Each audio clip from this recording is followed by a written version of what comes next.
Noah called his people to the straight path for 950 years, believing in one God. But people teased him and called him crazy. Noah suffered with his people. One day, God sent the angel Gabriel to order Noah to build a ship. Inspired by God, Noah built the ship. God ordered him to take 2 of every creature and the believers into the vessel. Once again, Noah told people about the flood and warned them against it, but their response remained the same. Noah took into his ship 1 pair of each of the living creatures. The believers and animals boarded the ship, and supplies were loaded. The water started rising. A long and hard journey was awaiting Noah. Days passed, and food was scarce. They were facing starvation. The ship struggled with the waves during the flood. When it came aground on top of a mountain, which is speculated as Mount Ararat, the highest mountain in Turkey and Europe, with a summit of more than 5,100 meters. This is also mentioned in the Old Testament. When the waters receded, Noah, his family, and the other creatures left the ship and multiplied and formed the second human generation. When Noah's Ark came to rest after the great deluge, they wanted to organize a feast to celebrate, but their supplies were exhausted. They searched through the ark, collecting every little bit of food they could find, and put it into the pudding and made themselves a splendid feast of Ashura. Hence, they had a good taste during a very difficult time.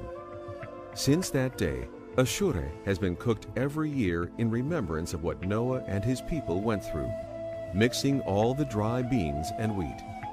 Cooking Ashura is a common practice among Muslim and Christian people in the Middle East. Christian communities throughout the Middle East prepare a similar sweet wheat dish called hadik, amah, or kamhiya.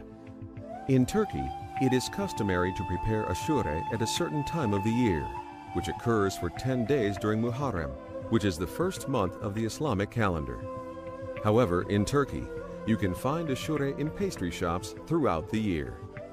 Ashura prepared at home is shared with the neighbors, friends, and other family members.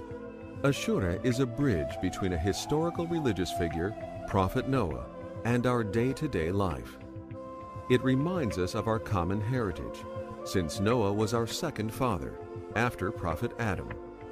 One has responsibility of maintaining good relations with their neighbors and friends, regardless of what their religion or beliefs may be.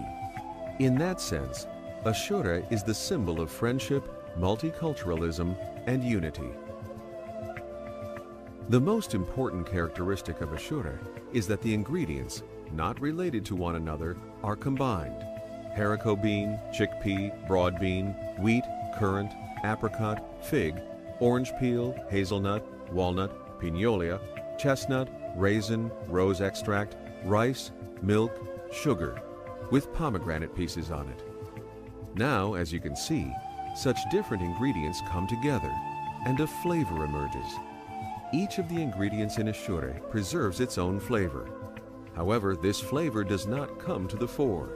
We feel their flavors separately.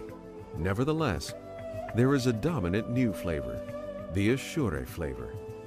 Even the preparation of Ashura has deep meanings.